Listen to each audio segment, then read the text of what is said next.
तहसीलदार निखिल सिंगला जी, BDPO अक्षयदीप जी, SDO agriculture लाठा साहब और agriculture department से अन्य अधिकारीगण और उचाना ब्लॉक के तकरीबन सभी गांवों से आए सरपंच और नंबरदार साहिबान, हमारे बहुत ही जुझारू पटवारी और ग्राम सचिव, सबसे पहले तो मैं आप सबका एक छोटे से आह्वान पर इतनी संख्या में यहाँ पहुँचने पर बहुत बहुत धन्यवाद करता हूँ, अभिनंदन करता हूँ। आज हमको इतनी संख्या में यहाँ पे इकट्ठा क्यों होना पड़ा है, शायद इसके बारे में पिछले 1 घंटे से आपको हमारे एग्रीकल्चर विभाग के अधिकारी बता रहे होंगे और आपको सबको समझ में भी आ गया होगा कि जिस गंभीर विषय को लेकर के आज हम यहाँ इकट्ठे हुए हैं और हमको यहाँ पे इकट्ठा होने की ज़रूरत पड़ी है, वो क्यों पड़ी है, पराली जलाने को लेकर के। सबसे पहले तो आपसे मैं एक सवाल पूछना चाहूँगा कि धान की जो खेती है वो हर साल होती है,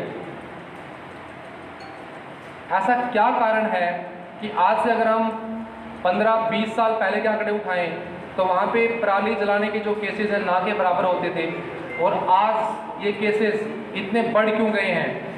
क्यों किसान जैसे ही धान काट लेता है तो अपने खेत में आग लगाता है? कोई भी एक बता सकता है कि क्यों ज़रूरत पड़ती है जलाने की? पूरी सभा में से मैं आपसे पूछ रहा हूँ, कोई भी एक सरपंच, नंबरदार, किसान कोई भी अगर है तो बता सकता है तो प्लीज़ बताए एक बार। नहीं, कितनी तारीख से, कौन से महीने में स्टार्ट करते हो? 11 नवंबर से स्टार्ट करते हो ना? अभी तो अक्टूबर ही चल रहा है,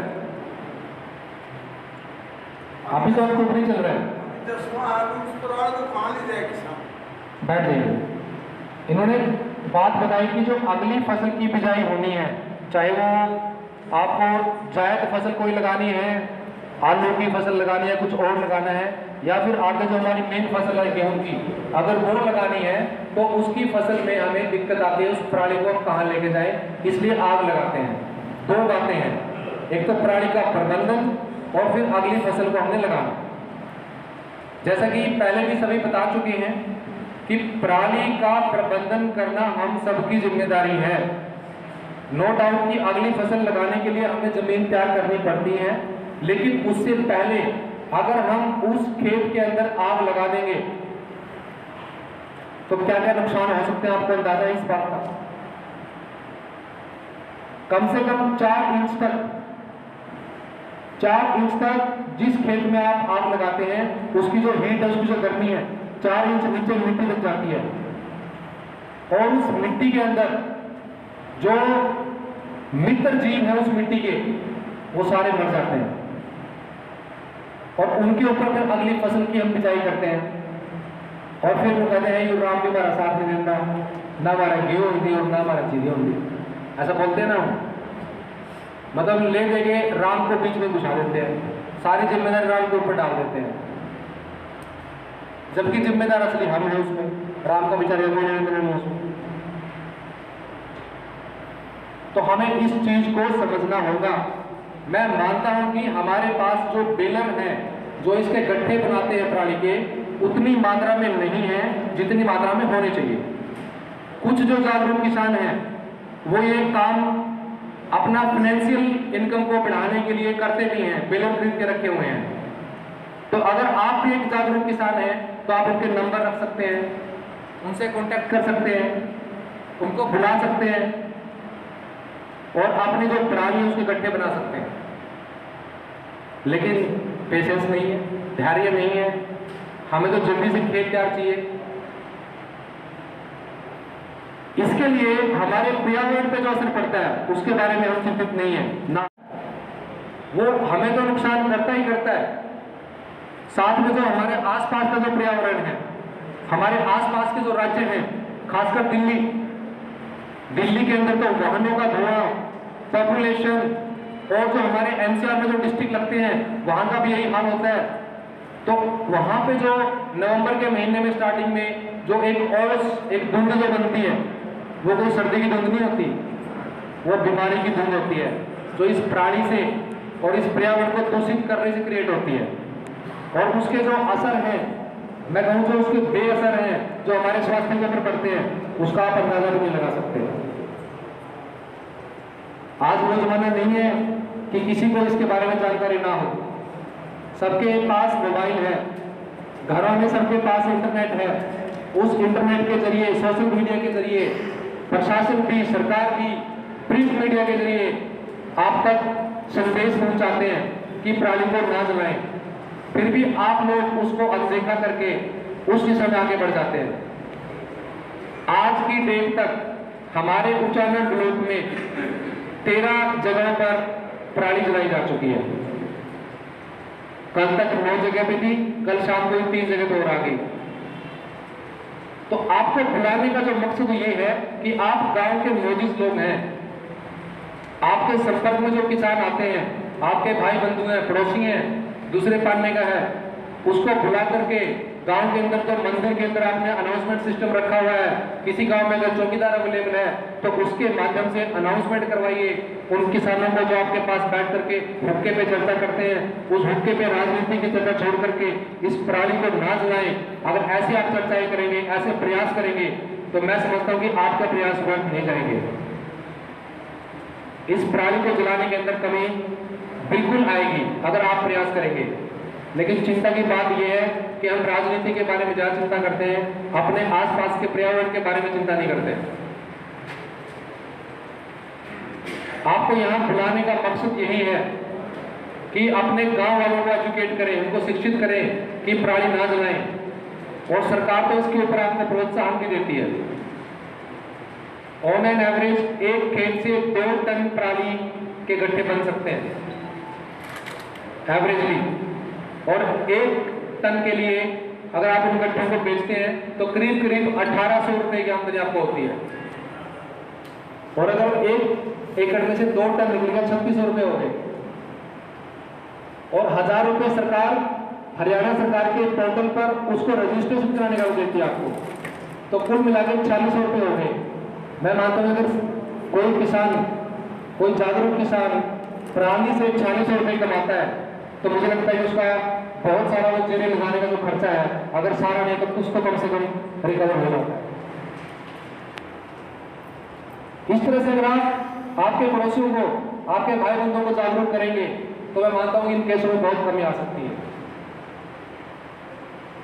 कल चीफ सेक्रेटरी महोदय इसकी मीटिंग ले रहे थे चंडीगढ़ से, तो उन्होंने बड़े ही सख्त लहजे में हमें यह संदेश दिया है कि जो भी जागरूकता फैलाने के बावजूद भी अगर कोई भी गांव है, किसान है, वो नहीं मानता है तो उसके ऊपर फिर कार्रवाई करने के अलावा और कोई चारा बचता नहीं।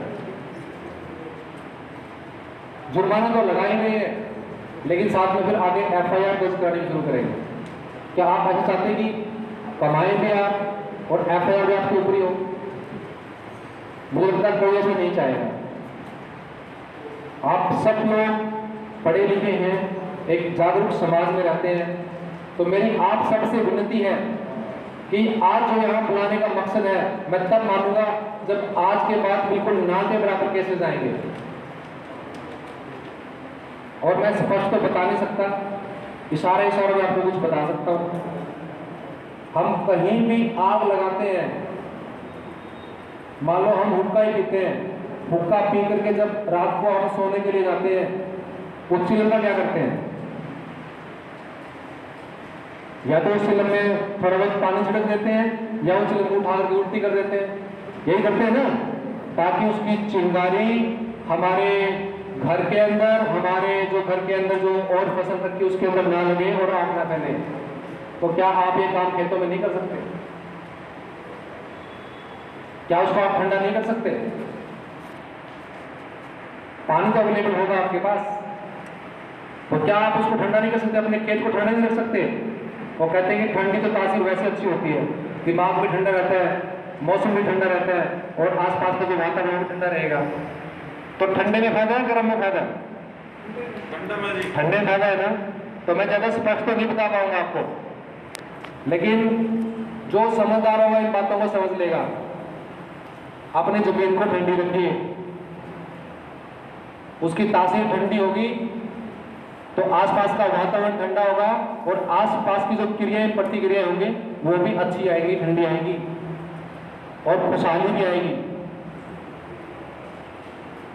आज हमारे क्षेत्र को पिछड़ा क्षेत्र कहते हैं, जबकि सबसे ज्यादा पैसा इस क्षेत्र में है, फिर भी हम पिछड़े कराते हैं। कराते नहीं कराते हैं? सही बात है कि नहीं? सही है। कहते हैं कि जीत, बोला क्या करोगे जीत जाएगा, अखड़ लोग हैं, पिछड़े लोग हैं। क्यों कहते हैं ऐसा? कहीं ना कहीं हमारी मानसिकता को दोष दिया जाता है। हमारे पास पैसे तो हैं, लेकिन उस पैसे को मैनेज कैसे करना है, उस पैसे को सही जगह पे इन्वेस्ट कहां से करना है, वो हम नहीं जानते। प्रोग्रेसिव थॉट नहीं रखते हम। आप खेलों की बात ले लीजिए, आप विज्ञान की बात ले लीजिए, आप सेनाओं की बात ले लीजिए। हमारे क्षेत्र से बहुत सारे लोग खेलों में भी जाते हैं, सेना के अंदर बहुत सारे लोग हैं, बाकी और सभी फील्ड के अंदर हमारे क्षेत्र से हैं, लेकिन उतना नाम, जितना नाम बाकी जिलों का हुआ है, क्या हमारे जिले का हुआ है? उसके लिए कोई और दोषी नहीं है, हम दोषी है। हमारी जो सोच है वो दोषी है, क्योंकि हम पराली जैसी चीजों को जला करके सिर्फ उसी मानसिकता पर अटके रह करके अपनी अगली जनरेशन को, अपनी पीढ़ियों को क्या दे रहे हैं हम विरासत में? खाली खेत दे रहे हैं उनको हम, और उनको फोर्स करें कि कमाओ, फसल उगाओ। फसल कहां से उगेगी? उसके नीचे जो उगाने वाले जीव को हम मार चुके हैं पहले, फसल कहां से उगेगी? बच्चों को खेलों के अंदर प्रोत्साहन नहीं करते हैं, ये लड़की है, ये फलानी है, ये बाहर जाएगी तो ये हो जाएगा, तो वो हो जाएगा, जबकि सरकार तो लड़कियों को आगे बढ़ाने की तरफ जोर दे रही है। और हमारा जीन जिला तो सेक्स रेशो के अंदर अभी तक पहले नंबर पे था, आज के आंकड़ों के अनुसार हम तीसरे नंबर पे हैं। हमसे आगे पलवल और शायद पंचकुला, वो जिला आगे चले गए हैं। जब हमारी सोच इतनी अच्छी हो सकती है तो क्यों नहीं हम लड़कियों को अवसर देते हैं? आज वो जमाना चला गया कि लड़कियों को कोई भी कुछ करके चला जाएगा। लड़कियां सक्षम है हमारी जवाब देने में। आप उनको मौके देके तो देखिए, आप उनको अवसर दीजिए। हमारी रोज रोजखेड़ा की लड़की है, अनु रोजखेड़ा, वो जूनियर हॉकी में मेडल लेके आई पिछली बार, कितना मान सम्मान हुआ। तो क्या आप नहीं चाहते कि कोई आपकी भी बेटी, आपकी भी बहन इस तरह से जाए, खेलों में मेडल लेके आए? बट उसके लिए मेहनत करनी पड़ती है। क्यों सिर्फ रोहतक सोनीपत के लोग वहाँ के बच्चे लेके आते हैं? क्योंकि वहाँ के जो पेरेंट्स हैं वो मेहनत करते हैं, जी जान से उनके साथ लगते हैं। सारे काम छोड़ करके उनको लेके आना, उनको घर पे वापस लेके आना, उनकी डाइट का ध्यान रखना, उनकी बाकी प्रोडक्शन का ध्यान रखना। वो अपनी जॉब, अपनी खेती सब छोड़ देते हैं, सारा जी जान उस बच्चे के ऊपर लगा देते हैं। तो मेडल क्यों नहीं आएंगे? तो अपनी सोच को बदलिए तो हमारा क्षेत्र भी बदलेगा। और जिस कोच के लिए, जिस कारण से आज हम यहाँ इकट्ठे हुए हैं, उसको आप गहनता से समझिए। अभी हम राउंड्स भी करेंगे गांव के अंदर, रेड भी करेंगे, जाएंगे, जागरूक भी करेंगे, समझाएंगे। हमारा जो लक्ष्य है वो किसी को पनिश करना नहीं है, किसी को सजा देना नहीं है। अगर वैसा कोई लक्ष्य होता तो आज आपको यहाँ बुलाने की जरूरत नहीं होती। हमारा लक्ष्य है कि हमारा क्षेत्र समृद्ध हो, खुशहाल हो और एक अच्छे पर्यावरण के अंदर हम सब अच्छी सांस लें, ताकि हमारा रोगों से छुटकारा हो, डॉक्टर के पास कम जाना पड़े, अच्छी हमारी सेहत हो, अच्छी हमारी जनरेशन हो और खुशहाली से हम जिए। यही हमारा लक्ष्य है। तो मैं उम्मीद करता हूँ कि जो भी थोड़ी बहुत बातें मैंने बताई हैं उनके अगर कुछ परसेंटेज भी आप अमल करेंगे तो पराली के जो केसेस हैं उनके अंदर कमी आएगी। और आप अपने गाँव में जाकर के भी यहाँ से अपने किसानों को भी आप शिक्षित करेंगे, उनको जागरूक करेंगे, उनको बताएंगे कि पराली नहीं जलानी है। जो भी बेलर हमारे उचाना ब्लॉक के अंदर अवेलेबल है उनके नंबर, नाम हम आपको साझा करेंगे आपके साथ। जिसके आसपास जो भी बेलर लगता है आप उसको फोन करें, जैसे आपकी धान कटती है आप उसको बुलाएं और पराली के गट्ठे बनवाएं। आप सबसे हाथ जोड़ के गुजारिश है कि कोई भी पराली को ना जलाएं, आग ना लगाएं, थोड़ा सब्र रखें। एक दिन 2 दिन हो सकता है वो जो बेलर है किसी और जगह में काम कर रहा हो, आपके पास आने में 2-3 दिन लग जाए, तो इतना धैर्य रखें, आपके पास वो जरूर आएगा। और हमारे पास एक जीन बायोमास करके एक कंपनी भी है। हालांकि उनसे उतना सहयोग हमें नहीं मिल रहा जितने हमें उम्मीद थी, लेकिन फिर भी वो सहयोग कर रहे हैं। उनके पास विदेशों से आए हुए जो बेलर हैं बहुत बड़े बड़े हैं, जो एक दिन के अंदर हज़ारों एकड़ का जो धान वो उठा देते हैं। तो उनसे भी हम कोशिश करेंगे कि वो आपके ब्लॉक तक उनको पहुंचाया जाए। 1 या 2 मशीन अगर आ जाती है तो बहुत हमारा जो एरिया वो कवर हो जाएगा। तो तब तक आप धैर्य भी रखें, और जितने भी बेलर अभी एट प्रेजेंट हमारे पास मौजूद हैं, मैं रिक्वेस्ट करूंगा एसडी एग्रीकल्चर लाठर साहब से कि वो इनके पास, सबके पास, गाँवों के पास ग्राम सचिव के माध्यम से, पटवारी के माध्यम से, सभी सरपंचों के पास, लंबरदारों के पास उनके जो नाम और नंबर है वो साझा कर दें, ताकि जिनको भी जरूरत पड़े वो उनको बुला लें और अपने जो पराली है उसको ना जलाएं, उनके गड्ढे बना करके उनसे इनकम जनरेट करें। आप लोग सब यहाँ पर आए, आपका बहुत बहुत धन्यवाद। जय हिंद, जय हरियाणा।